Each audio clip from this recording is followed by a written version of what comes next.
La muerte de Ilalota. Negro señor del miedo y del terror, dueño de toda confusión, por ti, dijo tu profeta, el nuevo poder es dado a los magos después de la muerte, y las brujas, pudriéndose, exhalan un aliento prohibido, y tejen encantos salvajes e ilusiones tales como nadie excepto las lamias pueden utilizar, y por tu gracia los cuerpos corrompidos pierden su horror y se encienden amores nefandos en cámaras fétidas, largo tiempo oscurecidas, y los vampiros te dedican sus sacrificios vomitando sangre, como si enormes urnas hubieran derramado su brillante tesoro bermellón sobre nuevos y antiguos sepulcros. Letanía a Tasaidón de Ludar. Según la costumbre, en la antigua Tazun, las exequias de Ilalota, dama de honor de la reina viuda Santlicha, habían sido ocasión de abundante jolgorio y prolongada fiesta. Durante 3 días había yacido vestida con atavíos de gala en medio del gran salón de banquetes del Palacio Real de Mirab, en un ataúd formado por sedas orientales de diversos colores y bajo un dosel de tonos rosados que bien podría haber coronado algún lecho nupcial.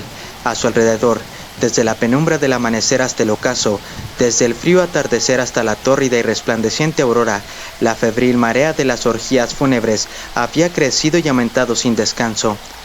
Nobles, oficiales de la corte, guardianes, escuderos, astrólogos, eunucos y todas las damas nobles, camareras y esclavas de Santlicha habían tomado parte de aquel pródigo libertinaje que se pensaba era lo que honraba más apropiadamente a la difunta. Se cantaron locas canciones y dísticos obscenos, y las bailarinas giraron con un frenesí vertiginoso al lascivo sollozo de flautas incansables. Vinos y licores eran derramados torrencialmente de monstruosas ánforas. Las mesas humeaban con las gigantescas bolas de carnes picantes constantemente repuestas. Los bebedores ofrecieron libaciones a Ilalota hasta que las telas de su ataúd estuvieron manchadas de tonos oscuros por los líquidos derramados. Por todas partes a su alrededor yacían aquellos que se habían rendido a la licencia del amor o a la fuerza de sus intoxicaciones, en actitudes desordenadas o del mayor abandono.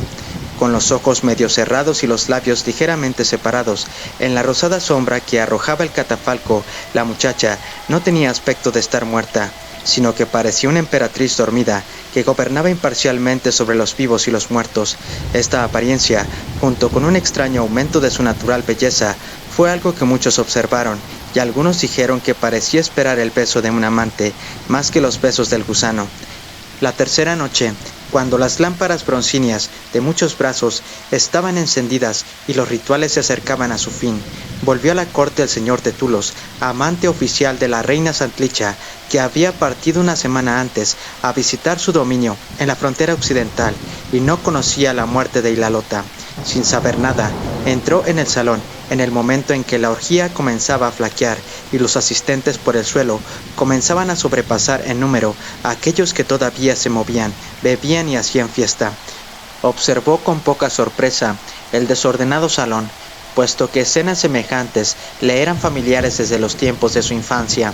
Después, acercándose al ataúd, reconoció a su ocupante con no poco asombro.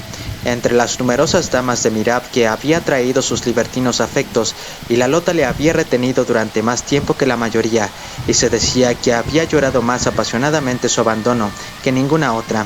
Hacía un mes que había sido sucedida por Santlicha, que había mostrado favor a Tulos en forma nada ambigua, y quizá, la había abandonado con cierto pesar, porque el puesto de amante de la reina, aunque lleno de ventajas y no del todo desagradable, era algo precario.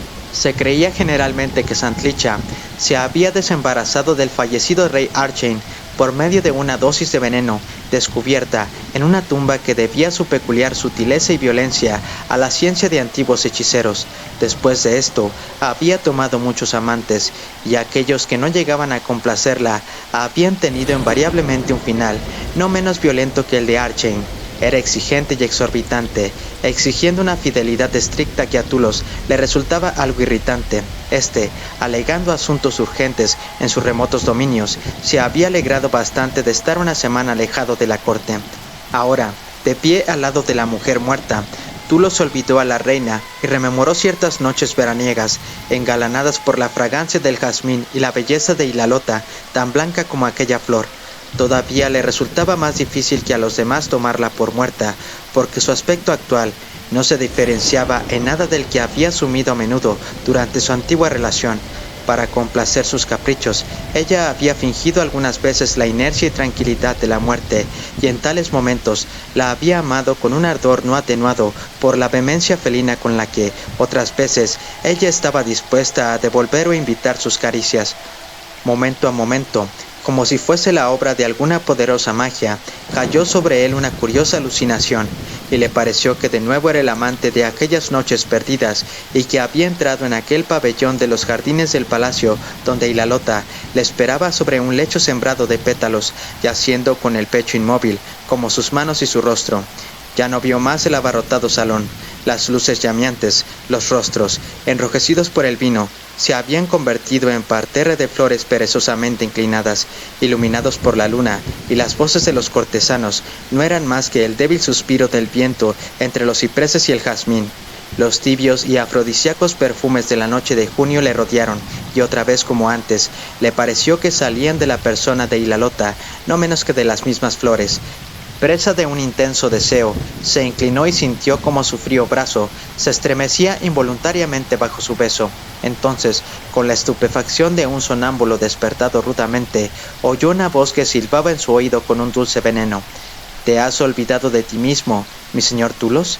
En realidad, poco me maravilla, porque muchos de mis cortesanos la consideran más hermosa muerta que viva. Y apartándose de Ilalota, mientras el extraño encanto desaparecía de sus sentidos, encontró a Santlicha a su lado. Sus trajes estaban en desorden, su cabello caído y desgreñado, y se tambaleaba ligeramente, agarrándose a su hombro con dedos de puntiagudas uñas. Sus labios llenos, rojos como las amapolas, se curvaban con la furia de una arpía, y en sus ojos amarillos de largas pestañas brillaban los celos de un gato enamorado. Tulos, sobrecogido por una extraña confusión, solo recordaba parcialmente el encanto al que había sucumbido y no estaba seguro de haber besado realmente a Ilalota y de haber sentido su carne temblar bajo su boca. En verdad, pensó, esto no puede haber sucedido. Había sido presa de un sueño estando despierto. Pero le preocupaban las palabras de Santlicha y su ira, y las furtivas risas de los borrachos y los murmullos obscenos que oyó entre la gente que estaba en el salón. «Ten cuidado, Tulos», murmuró la reina, mientras su extraña ira parecía desaparecer. «Se dice que era una bruja». «¿Cómo murió?», preguntó Tulos. «Se rumorea que fue la fiebre del amor quien la mató». «Entonces, seguramente no era una bruja», dijo Tulos, con una ligereza que estaba lejos de sus pensamientos y de sus sentimientos, «porque una verdadera magia hubiese encontrado la solución». «Fue de amor por ti», dijo Santlicha oscuramente, «y, como todas las mujeres sabemos, tu corazón es más negro y más duro que el diamante negro. Ninguna magia, por poderosa que sea, puede prevalecer ahí». Mientras hablaba, su humor pareció ablandarse repentinamente y continuó. «Tu ausencia ha sido muy larga, mi señor. Ven a verme a medianoche. Te esperaré en el pabellón del sur».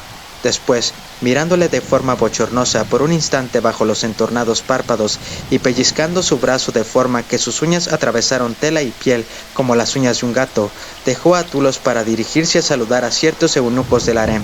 Tulos, cuando la atención de la reina le dejó, se aventuró a mirar de nuevo a Ilalota, sopesando mientras tanto las curiosas observaciones de Santlicha. Sabía que Ilalota, como muchas de las damas de la corte, había sido aficionada a hechizos y filtros, pero su brujería nunca le interesó, puesto que no sentía interés en otros encantos o hechizos que aquellos con los que la naturaleza ha dotado el cuerpo de la mujer, y le era completamente imposible creer que Ilalota había muerto de una fatal pasión, puesto que en su experiencia las pasiones no eran nunca fatales. Mientras la contemplaba con emociones confusas, fue asaltado de nuevo por la sensación de que no estaba muerta en absoluto. No se repitió aquella extraña y medio recordada alucinación sobre otro tiempo y otro lugar, pero le pareció que ella se había movido de su primitiva posición sobre el catafalco manchado por el vino, volviendo su rostro ligeramente hacia él, como una mujer se vuelve hacia un amante esperado, y que el brazo que había besado, fuese en sueños o en realidad, se había separado un poco de su costado.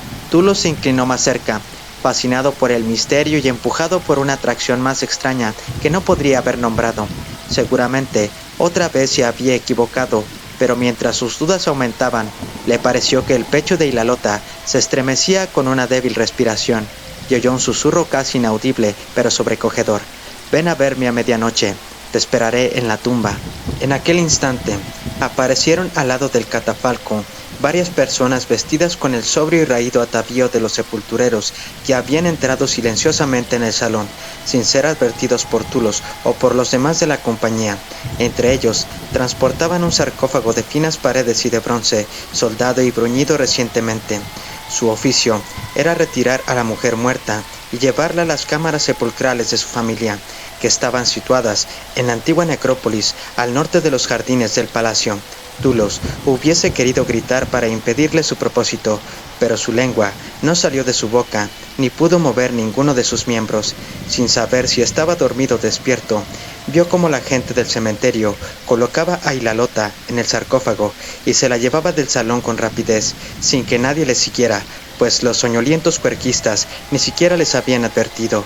Solo cuando el sombrío cortejo hubo partido, fue él capaz de moverse de su posición, junto al catafalco vacío. Sus pensamientos eran perezosos y llenos de oscuridad e indecisión, presa de una inmensa fatiga, que no era extraña después de viajar durante todo el día. Se retiró a sus aposentos y cayó instantáneamente en un sopor tan profundo como la muerte. Liberándose gradualmente de las ramas de los cipreses, que parecían los largos y extendidos dedos de una bruja, una luna descolorida y malformada brillaba horizontalmente sobre la ventana del este cuando Tulos se despertó. Por esta señal, supo que era cerca de la medianoche y recordó la cita que tenía con la reina Santlicha, una cita que sería difícil de romper sin incurrir en el mortal enojo de la reina. También, y con singular claridad, recordó la otra cita, a la misma hora, pero en un lugar diferente. Aquellos incidentes y las impresiones del funeral de Ilalota que, en su momento, le habían parecido tan dudosos y propios de un sueño, volvieron a él con una profunda sensación de realidad, como si estuviesen grabados en su mente por alguna poderosa química del sueño, o por la fuerza de algún encanto hechicero. Le pareció que, indudablemente, Ilalota se había agitado en su ataúd y le había hablado, que los sepultureros se la habían llevado a la tumba con vida. Quizá su supuesto óbito había sido solamente una especie de catalepsia, o quizá ella habría fingido deliberadamente su muerte en un último esfuerzo por reavivar su pasión. Estos pensamientos despertaron en su interior una avasalladora fiebre de curiosidad y deseo, y vio ante él su belleza pálida, inerte y lujuriosa, al igual que si se la presentase un encantamiento. Terriblemente preocupado, bajó las oscuras escaleras y atravesó los corredores hasta llegar al laberinto de los jardines, iluminado por la luz de la luna. Maldijo la inoportuna exigencia de Santlicha. Se dijo a sí mismo que, sin embargo, era más que probable que la reina, bebiendo continuamente los licores de Tasun, hubiese alcanzado hacía largo tiempo una condición en la que ni acudiría ni recordaría la cita. Este pensamiento le dio seguridad. Pronto llegó a ser una realidad en su mente, que estaba robada de una forma extraña, y en lugar de apresurarse hacia el pabellón sur, deambuló vagamente entre el pálido y sombrío follaje. Cada vez le parecía más improbable que nadie, excepto él mismo, estuviese fuera, porque las largas y poco iluminadas alas del palacio se extendían en un vacío sopor, y en los jardines solo había sombras muertas y estanques de tranquila fragancia donde los vientos iban a ahogarse. Y por encima de todo, como una pálida y monstruosa amapola, la luna destilaba una somnolencia blanca como la muerte. Tulos, sin acordarse ya de su cita con Santlicha, cedió sin más a la urgencia que le impulsaba hacia otra meta. En verdad, era solo obligado que visitase las tumbas y se enterase de si se había equivocado o no en su creencia con respecto a Ilalota. Quizá, si él no acudía, ella se ahogaría en el sarcófago cerrado y su fingida muerte se convertiría rápidamente en realidad. De nuevo, como si pronunciadas delante de él y la luz de la luna, oyó las palabras que ella había susurrado o parecido pronunciar desde el ataúd. «Ven a verme a medianoche, te esperaré en la tumba». Con los rápidos pasos y pulsaciones de alguien que se dirige hacia el tibio lecho, dulce como los pétalos de una amante dorada, salió del recinto del palacio por un portillo septentrional que no tenía vigilancia y cruzó el prado, lleno de arbustos, entre los jardines reales y el antiguo cementerio. Sin sentir ni el frío ni el desmayo, entró en aquellos portales de la muerte, siempre abiertos, donde monstruos de cabeza de vampiro en mármol negro, que miraban con ojos horriblemente hundidos, mantenían sus posturas sepulcrales delante de los ruinosos pilones, la misma tranquilidad de las tumbas de baja altura, el rigor y palidez de los fustes, las espesas sombras de la plantación de cipreses, la inviolabilidad de la muerte que reviste todas las cosas, sirvió para acrecentar la singular excitación que había incendiado la sangre de Tulos. Era como si hubiera bebido un filtro, condimentado con polvo de momia. Todo a su alrededor, el mortuorio silencio, le parecía arder y temblar con mil recuerdos de Ilalota, junto con aquellas expectaciones a las que todavía no había dado imagen formal. Una vez, con Ilalota, había visitado la tumba subterránea de sus antepasados y, recordando claramente su situación, llegó sin perderse a la entrada, formada por un bajo arco que el cedro ennegrecía. Espesas ortigas y fétidas fumitorias que crecían abundantemente alrededor de la poco frecuentada entrada estaban aplastadas por las pisadas de los que habían entrado allí antes de Tulos, y la herrumbrosa puerta de hierro se abrió pesadamente hacia adentro sobre sus sueltos goznes. A sus pies yacía una antorcha extinguida, abandonada sin duda por los sepultureros al partir. Viéndola, comprendió que no había llevado con él ni una vela ni un fanal para la exploración de las tumbas, y consideró aquella providencial antorcha como un buen augurio. Llevando la antorcha encendida, comenzó su investigación. No prestó atención a los amontonados y polvorientos sarcófagos de las primeras filas del subterráneo, porque durante su última visita, Ilalota le había enseñado un nicho en el extremo más interno, donde ella también, a su debido tiempo, hallaría sepultura entre los miembros de aquel decadente linaje. Extraña, insidiosamente, como el aliento de algún jardín venenoso, el lánguido y exuberante olor del jazmín vino a su encuentro por el enmohecido aire, entre la entronada presencia de los muertos, y le condujo hasta el sarcófago, que estaba abierto y rodeado por otros herméticamente cerrados. Allí contempló a Ilalota, yaciendo con el alegre atavio de su funeral, los ojos medio cerrados y los labios semiabiertos, y mostrando la misma extraña y radiante belleza, la misma voluptuosa palidez y tranquilidad que había seducido a Tulos con su encanto mortal. «Sabía que vendrías, oh Tulos», murmuró, estremeciéndose un poco, como involuntariamente bajo el creciente ardor de sus besos que descendieron rápidamente del cuello al pecho. La antorcha, que había caído de la mano de Tulos, se apagó entre el espeso polvo. Santlicha, retirándose pronto a su aposento, había dormido mal. Quizá había bebido demasiado o demasiado poco del oscuro y ardiente vino, o quizá su sangre estuviese enfebrecida por el regreso de Tulos y sus celos a causa del ardiente beso que él había depositado sobre el brazo de Ilalota durante las exequias todavía le turbaban. Se sentía presa de una gran inquietud y se levantó mucho antes de la hora de su encuentro con Tulos, apoyándose en la ventana de la cámara, buscando la frescura que solo el aire de la noche podía proporcionarle. Sin embargo, el aire parecía caliente por el incendio de unos hornos ocultos, su corazón parecía aumentar de tamaño dentro de su pecho y ahogarle, y su intranquilidad y agitación eran aumentadas, más que disminuidas, por el espectáculo de los jardines arrollados por la luna. Habría corrido al encuentro del pabellón, pero a pesar de su agitación le pareció mejor hacer que Tulos esperase un poco. De esta forma, apoyada en el antepecho de la ventana, pudo verle cuando éste atravesaba los parterres y arbustos. El apresuramiento y urgencia de sus pasos la sobresaltaron como algo poco normal, y se maravilló ante su dirección, que únicamente podía llevarle a lugares muy apartados de la cita que ella había fijado. Desapareció de su vista por la avenida bordeada de cipreses que llevaba a la puerta norte del jardín, y su asombro se mezcló pronto con alarma y rabia al ver que no regresaba. Para Santlicha era incomprensible que Tulos o cualquier hombre en su sano juicio se hubiese atrevido a olvidar la cita, y buscando una explicación, supuso que se trataba probablemente de la obra de alguna poderosa y siniestra hechicería.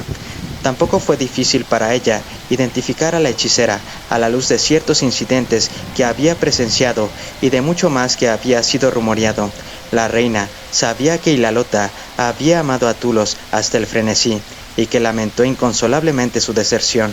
La gente decía que había realizado sin éxito varios conjuros para hacerle volver a ella, y que, en vano, había invocado y sacrificado a los demonios y fabricado inútiles hechizos y conjuros de muerte contra Santlicha.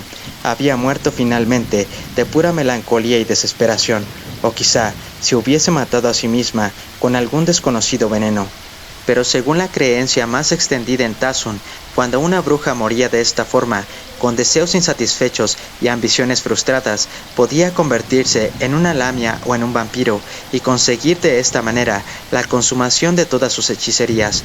La reina tembló al recordar tales cosas y al recordar también la horrible y maligna transformación que se decía acompañaba la consecución de fines semejantes, ya que los que utilizaban de esta manera el poder del infierno debían tomar el verdadero carácter y el aspecto real de los seres infernales. Comprendió demasiado bien el destino de Tulos y el peligro al que iba a exponerse si sus sospechas resultasen ciertas, y sabiendo que podía enfrentarse a un peligro igual, Santlicha decidió seguirle. No hizo muchos preparativos, porque no había tiempo que perder, pero sacó bajo los sedosos cojines de su lecho una daga pequeña y de recta hoja que guardaba siempre al alcance de la mano. La daga había sido untada con un veneno que se suponía eficaz contra los vivos y contra los muertos, desde la punta hasta la empuñadura. Apretándola en su mano derecha y llevando en la otra un fanal que podría necesitar más tarde, Santlicha salió velozmente del palacio. Los últimos vapores del vino de la tarde se borraron por completo de su cerebro, y surgieron terrores vagos y fantasmales, avisándole como si fuesen las voces de los espíritus ancestrales, pero firme en su determinación. Siguió el sendero tomado por Tulos, el sendero que tomaron antes aquellos enterradores que habían conducido a Ilalota a su lugar de sepultura. Revoloteando de árbol en árbol, la luna le acompañaba como un rostro agujereado por los gusanos. El suave y rápido sonido de sus coturnos, rompiendo el blanco silencio, parecía desgarrar la delgada telaraña que la separaba de un mundo de abominaciones espectrales, y recordó más y más cosas sobre las leyendas que se referían a seres semejantes a Ilalota, y su corazón se encogió porque sabía que no encontraría una mujer mortal, sino una cosa resucitada y animada por el séptimo infierno. Pero entre el pavor de estos horrores, el pensamiento de Tulos en brazos de la lamia era como una marca al rojo que quemase su pecho. La necrópolis se abría ahora ante Santlicha, y el sendero se adentraba por la cavernosa penumbra de los árboles funerales de altas copas, como pasando entre bocas sombrías y monstruosas que tuviesen por colmillos los blancos monumentos. El aire se volvió pesado y horrible, como si estuviese contaminado por el aliento de las criptas abiertas. Aquí la reina fue más despacio, porque parecía que unos demonios negros e invisibles la rodeaban surgiendo del suelo de la tumba, sobresaliendo más altos que fustes y troncos, listos a atacarla si iba más lejos. Sin embargo, pronto llegó a la oscura entrada que buscaba. Trémulamente encendió el cabo de la linterna y, desgarrando la espesa oscuridad subterránea que se extendía ante ella con su rayo de luz, entró con terror y repugnancia mal dominados en aquella horrible morada de la muerte, y quizá de algo que había vuelto de ella. Sin embargo, mientras recorría las primeras revueltas de la catacumba, pareció que no iba a encontrar nada más aborrecible que recipientes de carroña y polvo amontonado por los siglos, nada más formidable que la profusión de sarcófagos que bordeaban las repisas de piedra profundamente excavadas, sarcófagos que habían permanecido en su lugar y sin ser molestados desde el tiempo de su colocación. Seguramente el sueño de todos los muertos y la nulidad de la muerte eran inviolables aquí. La reina casi dudaba de que Tulos la hubiese precedido por allí hasta que, volviendo la luz hacia el suelo, distinguió las huellas de sus escarpines, esbeltos y de largas puntas, sobre el espeso polvo entre las huellas dejadas por los sepultureros toscamente calzados, y vio que las huellas de Tulos señalaban únicamente en una dirección, mientras las de los otros iban y volvían claramente. Entonces, a una distancia indefinida entre las sombras, Santlicha oyó un sonido en el que se mezclaba el débil gemido de una mujer presa del amor con un rechinar como el de los chacales sobre la carne. La sangre se heló en su corazón mientras avanzaba paso a paso lentamente, haciendo la daga con una mano que escondía a sus espaldas y sosteniendo con la otra la luz por delante. El sonido se hizo más alto y más claro, y le llegó un perfume semejante al de las flores en una tibia noche de junio. Pero mientras continuaba avanzando, el perfume se mezclaba cada vez más con una pestilencia sofocante, como no había conocido nunca, con un toque de olor a sangre fresca. Unos cuantos pasos más, y Santlicha se detuvo como si la hubiese detenido el brazo de un demonio, porque la luz de su farola había encontrado el rostro y la parte superior del cuerpo de Tulos saliendo por el extremo de un sarcófago nuevo y recién bruñido, que ocupaba un pequeño espacio entre otros, verdes por el orín.